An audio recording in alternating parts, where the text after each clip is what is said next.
Salut à vous! La question du jour nous vient de notre propre onglet communauté. C'est une petite nouveauté de la chaîne. Nous allons vous proposer tous les mois un petit défi, une petite énigme, un problème à résoudre. Et une fois par mois, donc, nous allons effectuer la correction en vidéo. L'énigme du mois d'août, que nous corrigeons donc en ce mois de septembre 2024, la voici. Jean-Jackie est enseignant et il a gagné 400 000 € à la loterie. Il place les 3/4 sur un contrat d'assurance vie à 4% par an, frais déduits. Régis Antoine est médecin et il épargne tous les mois 2610 € sur un compte courant réservé à cet effet. Il paye 120 € par an de frais de tenue de compte. Véronique est hôtesse d'accueil dans un hôtel et elle place tous les mois 500 € sur des ETF en bourse. Dans 30 ans, dans quel ordre pourra-t-on classer ces 3 personnes, par ordre décroissant de fortune, sachant qu'en moyenne, sur 30 ans, le rendement de bons ETF en bourse est de 10% par an, frais déduits. Bon, évidemment, il s'agit d'un exercice, les données ne sont pas contractuelles. Alors, on va y aller, on va essayer de corriger cet exercice rigolo. Alors ce qu'on va faire, c'est qu'on va étudier dans chacun des cas, enfin chaque situation séparément. Alors, le premier cas, donc, le cas de Jean-Jackie, donc qui est enseignant et qui a gagné 400 000 € à la loterie. On dit qu'il place les 3/4 sur un contrat d'assurance vie à 4% par an, frais déduits. Alors là déjà, c'est un très bon contrat d'assurance vie, il ne s'est pas fait rouler. Donc, on va d'abord évaluer ce que vaut 3/4 de 400 000. Donc on va tout simplement multiplier par 3 et diviser par 4. Donc 400 000 fois 3 divisé par 4, alors on peut déjà simplifier, puisque 400 000 c'est 4 fois 100 000. Et fois 3 divisé par 4. Donc, il va placer, alors on va simplifier par 4, il va donc placer 3 fois 100 000, c'est-à-dire 300 000. Voilà. Il va placer 300 000 €, c'est sa somme de départ. Alors, on nous dit que l'assurance vie est à 4% par an, frais déduits. Alors, qu'est-ce que ça veut dire 4% par an, frais déduits?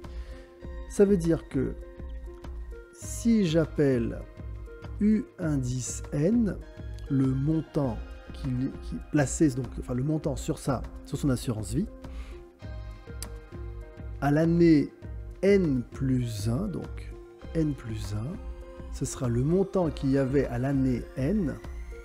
Alors au passage, j'ai dit le montant sur son assurance vie à l'année N, je précise.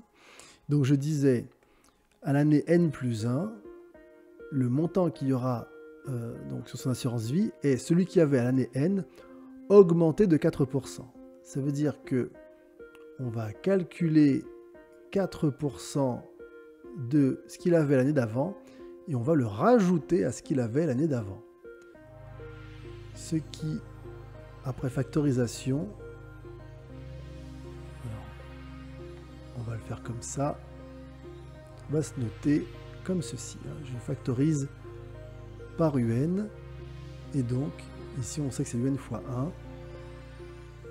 Ce qui nous donne, alors 4 sur 100 ça fait 0,04 et donc ça nous fait UN fois 1,04. Voilà. Pour les élèves donc de première et de terminale, cette notation nous permet d'identifier tout de suite une suite géométrique. Hop. Donc deux premiers termes U0 égale 300 000. Et nous savons donc que si la suite UN est géométrique,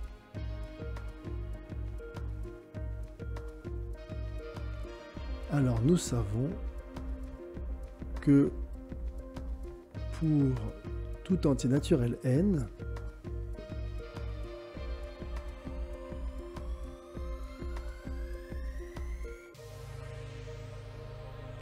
on aura donc UN est égal à U0 fois la raison, ici la raison qui est 1,04 exposant n. D'accord? Bien. Alors, donc U30, ce sera U0 fois 1,04 exposant 30. C'est-à-dire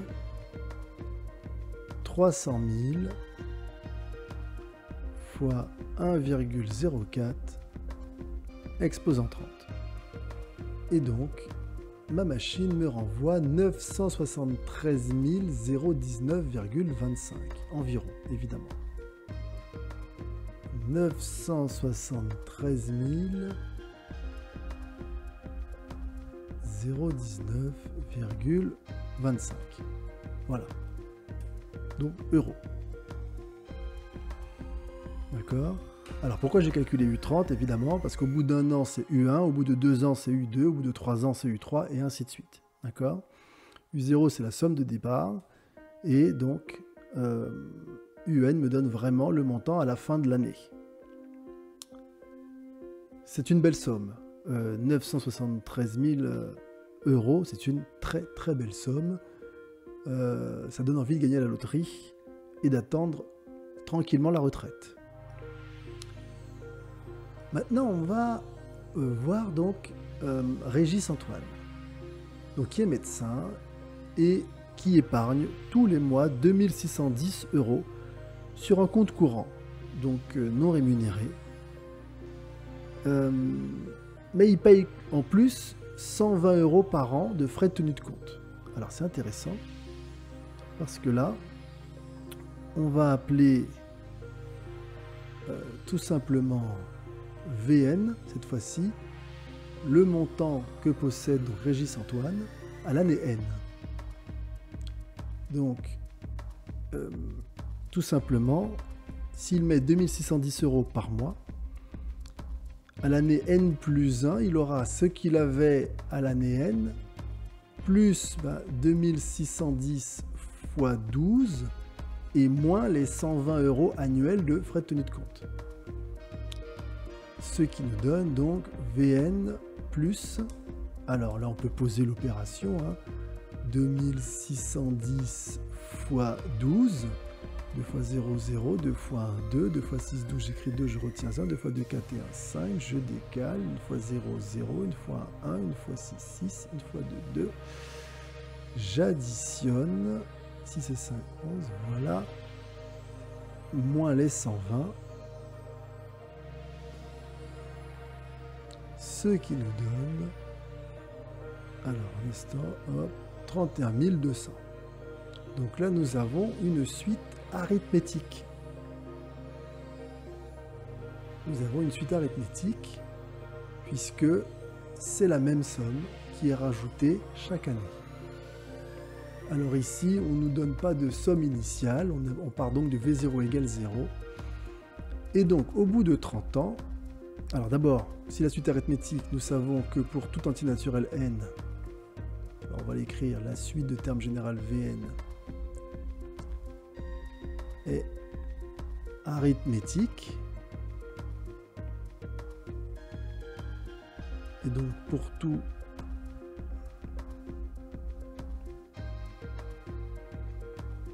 entier naturel n, hop,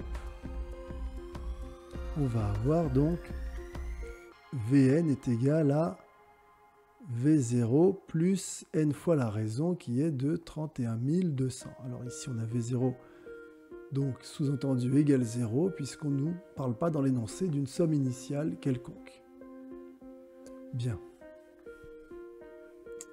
Donc V30, ce sera 0 plus 30 fois 31 200. Alors pareil, ça on peut poser l'opération. 31 200 fois 30. Hop. Alors la ligne de 0, on ne la met pas. Je décale tout de suite. 3 fois 0, 0, 3 fois 0, 0, 3 fois 2, 6, 3 fois 1, 3, 3 fois 3, 9. Et donc ça nous donne, hop, 936 000, pardon, 936 000. Et voilà, donc s'il part de 0, il aura épargné 936 000 euros au bout de 30 ans. Donc voilà. Hop. C'est quand même une belle somme aussi, juste épargnée. Alors, nous allons voir maintenant le troisième cas, le cas de Véronique. Alors, Véronique, elle a une méthode hybride. Donc, elle place tous les mois 500 € sur des ETF en bourse et on nous dit que le rendement de bons ETF en bourse est de 10% par an. Frais déduits. Ok, bon. Alors, évidemment, comme je disais, cette information n'est pas à prendre à la lettre, hein, il s'agit d'un exercice. N'allez pas investir en bourse suite à ça, d'accord? Hop. Si vous voulez investir en bourse, formez-vous. Hein, il y a des écoles pour ça. Ne vous contentez pas d'un exercice qui a été inventé entre deux repas. Alors, on va s'intéresser maintenant à la suite WN, donc qui représente la somme de Véronique, hein, que Véronique aura à l'année N. Et à l'année N plus 1, donc, Véronique aura donc la somme qu'elle avait à l'année N, mais qui aura été donc augmentée de 10%. Donc augmentée de 10%, ça va faire comme pour Jean-Jacques, ça veut dire qu'il y aura une augmentation, donc on va multiplier par 10% et on va ajouter le montant. D'accord, je vais l'écrire. On va multiplier par 10%, voilà, 10 divisé par 100, plus donc la valeur de WN. Mais on va également, donc, elle rajoute 500 € par mois. Donc à cette augmentation de 10%, donc elle va faire cette fois-ci comme Régis Antoine, et elle va ajouter une somme fixe en plus. Donc 500 € x 12. Alors cette façon de faire un peu hybride va nous donner hop, ce qu'on appelle une suite arithmético-géométrique. Voilà. Alors, 500 x 12, ça fait 6000. Hop. Et alors les suites, donc ça fait 1,1 x WN plus 6000. Alors je vais faire un petit topo rapide sur les suites arithmético-géométriques, sans rentrer dans le détail, parce que c'est pas tout à fait dans le programme. Disons qu'on en fait beaucoup dans les exercices, mais sans vraiment faire la leçon qui va avec. Alors, je vais juste expliquer dans les grandes lignes. En tout cas, au moment où je tourne cette vidéo, je précise, parce que si après ça rentre dans les programmes, ce sera avec grand plaisir que je ferai une leçon plus détaillée. Ce que vous pouvez savoir, c'est qu'une suite arithmético-géométrique va être de la forme, donc ici Wn plus 1 est égal à A fois Wn plus B, hein, pour A et B réels. Et on va dire que vous allez admettre qu'il existe une constante petit c telle que petit c est égal à A fois C plus B, hein, une constante petit c réelle également. Et que par soustraction, ici, vous voyez, comme dans un système d'équations, par soustraction, on va avoir Wn plus 1 moins C est égal à A facteur de Wn moins C, hein, parce que B moins B vont s'annuler. Et si j'appelle Zn la suite qui est égale à Wn moins C, eh bien, je pourrais appeler Zn plus 1, hop, l'expression Wn plus 1 moins C, et donc j'aurai Zn plus 1 est égal à A fois Zn, ce qui fait de ma suite Zn une suite géométrique. Et comme on l'a dit tout à l'heure, Si Zn est une suite géométrique, alors pour tout entier naturel n, eh bien, on aura Zn est égal à Z0 fois A exposant n. Ce qui nous permet de dire que W de n plus 1, que Wn moins C est égal à W0 moins C fois A exposant n. Et donc que Wn est égal à W0 moins C fois A exposant n plus C. Alors maintenant, il ne reste plus qu'à déterminer ce petit c. Et donc, comme on a dit que petit c est égal à AC plus B, alors ça fait C facteur de 1 moins A qui est égal à B, en faisant passer AC de l'autre côté. Et donc C est égal à B sur 1 moins A, ou si vous préférez, moins B sur A moins A. Voilà. Évidemment pour A différent de 1. Peut-être le préciser ici. R privé de 1. Voilà. Et donc, à ce moment-là, eh bien, notre expression de Wn devient W0, alors moins par moins plus B sur A moins 1 fois A exposant n moins B sur A moins 1. Et voilà. Hop, hop. Donc ça, ce genre de résultats, on peut vous les demander au bac, mais en fait, on vous donnera la démarche. Vous voyez la démarche que je viens de faire. On vous posera plusieurs questions au bac et vous arriverez normalement au même résultat dans l'exercice qu'on vous donnera. Vous serez évidemment guidé. Bien. Alors, nous, on revient nos données, puisqu'on a A qui est 1,1 et B qui est 6000.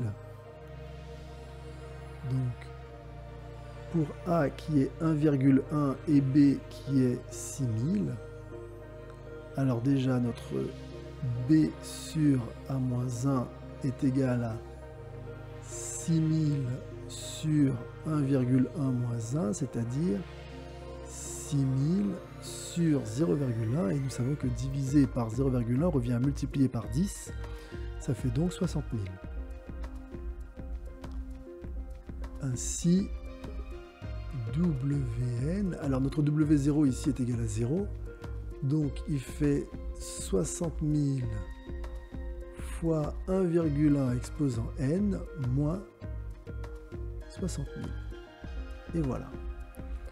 Et donc W30, ce sera 60 000 fois 1,1 exposant 30 moins 60 000, que je vais calculer également à la machine, et ça nous donne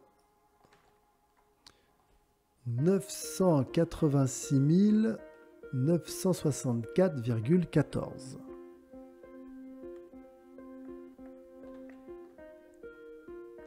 « 986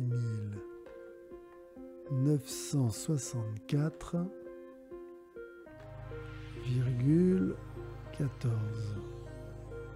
Et voilà. Alors, c'est intéressant.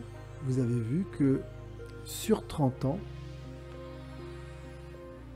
eh bien, finalement, la personne qui avait le moins d'argent, c'est-à-dire Véronique, mais qui a fait, on va dire, de meilleurs choix stratégiques d'investissement, se retrouve avec le plus d'argent. Alors, je n'ai pas compté, parce que je pense qu'on m'avait posé la question, je n'ai pas compté les 100 000 non utilisés par Jean Jacqui, parce que j'ai considéré qu'il les avait dépensés. S'il n'a investi que 3/4 de sa fortune, je présume que les 100 000 restants, il les a utilisés pour partir en vacances ou s'acheter une petite voiture de luxe. Donc, c'est quelque chose qui peut se dépenser en une fois avec une voiture de luxe. Donc, je compte vraiment ce qui reste au bout des 30 ans. Voilà, donc 973 000 pour Jean Jacqui, 936 000 pour notre médecin, et ici, 986 000 pour Véronique, notre hôtesse d'accueil. Et autre chose qu'il faut noter, c'est que j'ai choisi 30 ans de manière aléatoire, mais si on avait mis 60 ans, eh bien, clairement, Véronique allait prendre comment dire ça, allait avoir une somme beaucoup plus importante que les autres. Hein. Il y aurait eu un écart encore plus grand. Faites le calcul chez vous avec ces formules. Regardez ce qui se passe pour n égale 60. Vous allez voir que Véronique l'emporte largement.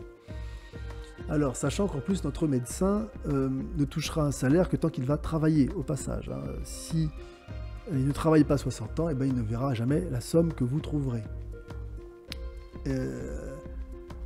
À la rigueur, notre enseignant, lui, tant que son contrat d'assurance vie court, éventuellement, il peut toucher quelque chose, sauf s'il décède, évidemment, à ce moment-là, son contrat d'assurance vie s'arrêtera et sera versé à ses bénéficiaires. Donc la seule personne, pour le coup, mais même si elle décède, ça continuera, eh bien c'est Véronique, parce qu'en plus, les actions, ces ETF, pardon, pas les actions, ces ETF, peuvent être léguées en l'état et en continuant de travailler à d'éventuels bénéficiaires, à ses éventuels héritiers. Voilà. J'espère que cet exercice vous a plu, j'espère que cette correction vous a plu, j'espère que vous aviez trouvé aussi, et que si vous n'avez pas trouvé, j'espère que vous avez tout compris. Je vais donc mettre tout de suite dans notre onglet communauté le défi du mois de septembre. Et je vous donne rendez-vous donc le mois prochain, au mois d'octobre, pour sa correction. D'ici là, pensez à vous abonner. N'hésitez pas à nous récompenser d'un pouce vers le haut si ça vous a plu. N'hésitez pas aussi à poser des questions, faire des remarques. Si jamais vous avez vu une erreur aussi, hein, parfois ça m'arrive, comme je corrige one shot, entre guillemets, n'hésitez pas donc à me signaler s'il y a quoi que ce soit. Et puis, je vous dis à bientôt. Bye bye.